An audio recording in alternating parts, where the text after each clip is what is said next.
Label Radio. Yo, Sparking Mad Ism, that was Channel Live. This is White Label Radio. My name is Mellow One. We do classic hip hop, and I'm a fan of classic hip hop, so I try to go and get the cats that I enjoyed. And we got my man Supernat in the building. Mellow, what's good? Shit, chilling, my man. What's good with you? I'm good, brother. Glad to be here. Big shout out to Charlie Tuna for linking us up. He mentioned your name during this interview, and I was like, yo, we got to get him on the show. Big Charlie, what's good? Yeah, me and Charlie working on something right now. We're getting ready to start working on something. I heard, but let's take it way back. The first time I heard you was at the Good Life. Oof. And you was spitting underwater. We were standing outside because, of course, it was a $3 cover, and, you know, we was outside. We could hear everybody rapping outside. And there wasn't a lot of room in there. It wasn't. It was hot as hell. Yeah.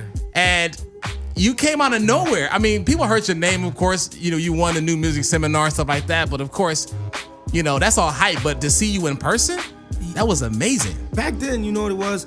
Excuse me. The label actually, that's when labels still kind of like developed artists and really gave you an opportunity to do other things. They sent me to LA just so I could come out and experience the LA underground.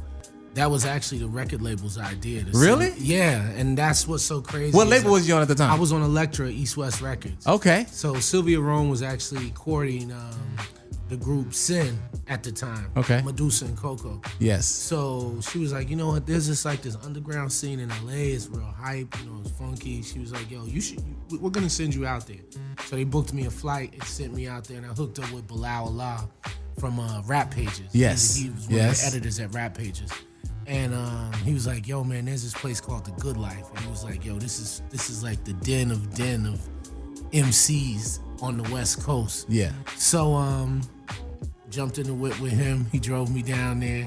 Me and King Born Allah had put together a beat tape in his garage like before we went down there. And that's how I got introduced to The Good Life. Introduced to the West Coast, period. That's crazy. So you was fresh off the plane, you got in the car, and you went to The Good Life. What did you expect before you got there? No, they had told me what to expect. Bilal and them was like, yo, you better have your bars up when you go in here. He said, these dudes really, they really take MCing very seriously, and they don't like outsiders. We didn't at all. We was like, where you from? It's like, what? Like, please pass the mic. Yeah. That was our chant. That was our chant. Yeah, I remember Fat Joe came out here. He got booed. He got booed. It's funny because I was there when he got booed, and then he went on the Wake Up show and actually talked to Sway and Tech about how he got booed. Yeah, he's like, yo, LA cats ain't no joke. We thought he came in and spit some like album cut or something like that. And well, he wasn't supposed to curse, and he cursed. Yeah, that's what it was. Because you couldn't curse in The Good Life either. It was organic. Yeah, it was no wiggity diggities, no cursing, and I forgot there was something else. So when you walked in the building and you seen the energy. What was that? What did it feel like when you walked in the room? Oh, I loved it, man. I mean, I remember walking into that room and seeing like all of these different type of kids that I had never seen before, you know, because New York had a certain type of style, and the kids that came to The Good Life had their own type of style too, like even the way they dressed and, you know, the whole bit. So I walked into this little health food spot of all places, you know, a juice bar, and slamming doors and shit. You know what I mean? Slamming doors. But a juice bar of all things. And I was just like, wow, this is really dope. You know, I was like, yo, it's not a lot of room in here. They got the beats playing, there's different MCs going up, and everybody was a character. Yes. Too, that went on stage. Everybody had their own distinct style and flavor. So I'm sitting there and I'm like, man, I wonder how they're gonna dig me. And I was like, all right, I'll be ready. Did you come in there with a chip on your shoulder? Because usually when West Coast guys go to New York, they got a chip on their shoulder. Like, I'm going to prove that I can rock. Did you come in there with, like, I'm going to show these cats that I get busy? Not at all. Not at all. Actually, I came and I just wanted to rock. I just wanted to show cats that, you know, because there was like a myth at that time. Like, yo, this dude is the illest freestyler ever and blah, blah, blah, blah, blah, blah. So I just wanted to live up to what people were saying, you know, at the same time and show them that, you know, I could freestyle, and I was a dope MC. I was still young, I was just fresh off winning the seminar. It was like a blur, to even be on the West Coast. Didn't you get a championship belt from the seminar? I got a ring. Okay, do you still got the ring? I sure do. I've been wearing it recently too. Okay, Yeah, okay. I put it on every now and then. As you should. Still have the ring, still have the jacket. There was a rhyme book that they had, like an embossed rhyme book that they gave as one of the gifts. That was the Superman Clark Kent battle. Yeah. Yeah, so I was fresh off that and coming to LA for the first time. And I mean, one of the dope stories is this. Excuse me. I got to LA and I met with Ganja K. Yes. Everybody knows Ganja K. Yeah. So we were at Ganja K's house, and I remember Peace showed up there because I met Freestyle Peace. Fellowship, I yeah. met Peace first. Okay. And he showed up at the house, and Snoop also stopped by there to pick up some goodies that day.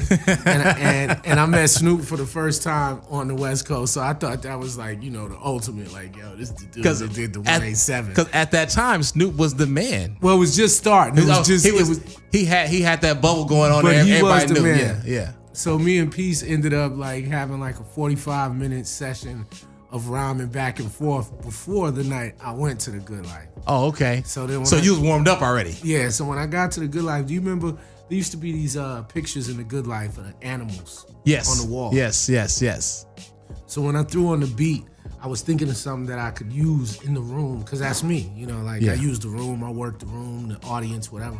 I'm like, what can I use in this room to let them really know that I'm doming this on the spot? And I used those pictures behind me, and I said this whole rhyme, like this whole jungle. And that's when cats lost their mind, because you were spitting at first and they were like, oh, he's dope or whatever. But when you start adding those elements that was authentically freestyling, they were like, oh my God. Because I think when you first came on, we was in the parking lot kind of just chilling, whatever. I don't know if Corrupt was there at the time, but we was in the parking lot chilling, and you started going on. We was like, okay, he whatever, New York nigga, he here, whatever.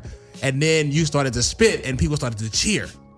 And we like, what's going on? And they're like, he going off the top of the dome for real or whatever. And then we all clamor by the door or whatever, and everybody trying to see what's going on. And then that's when you took it to the next level and did the underwater thing. Oh yeah, the underwater thing used to be like one of the showstoppers back then. Yeah. That was, you young. Do you still do it? Every now and then. It's like, that was like early Supernat antics, but So I'm gonna ask you, are you gonna do that tonight for me? Yo, son, I'm saying, I've been doing this show for 2 years, and every time I talk about freestyling, I talk about how you spit underwater. So you gotta do it for me. Everybody son. has their favorite. I hit it off. For Okay. I do it for you. So you had an album that came out. Yeah, it was an album called Spit. It was on Up Above Records. It was released it's been a while now. It's been about 10 years now. And that's the one that Buddha Blessed was on? Oh, no. Buddha Blessed was on the Natural Disasters album. Exactly. So that was the one that came out in 94, 95. Okay. Right, 94. Okay. And that's kind of like, honestly, out of all your albums, you're known for freestyling, but as far as song-wise, that's kind of like the one that everybody kind of, Buddha Blessed it. Actually, Is it is, but it's not. I did an album called Spit that was released on Up Above Records. Okay. That was produced by a plethora of producers. DJ Muggs, Vitamin D, who else? Jake One, Bean One. Okay. They all had beats on that album, and it was a dope album. It just wasn't, it didn't reach the masses the way that it was supposed to, but it was probably one of my best records, I would say, me personally. Okay. Let's get it. Let's get into Buddha Blessed It, since, saying if people mention your song, they mention that joint right there. Let's get into that, and then we'll come back with some more. We got my man Supernat in the building, White Label Radio. Indeed. Buddha Blessed It.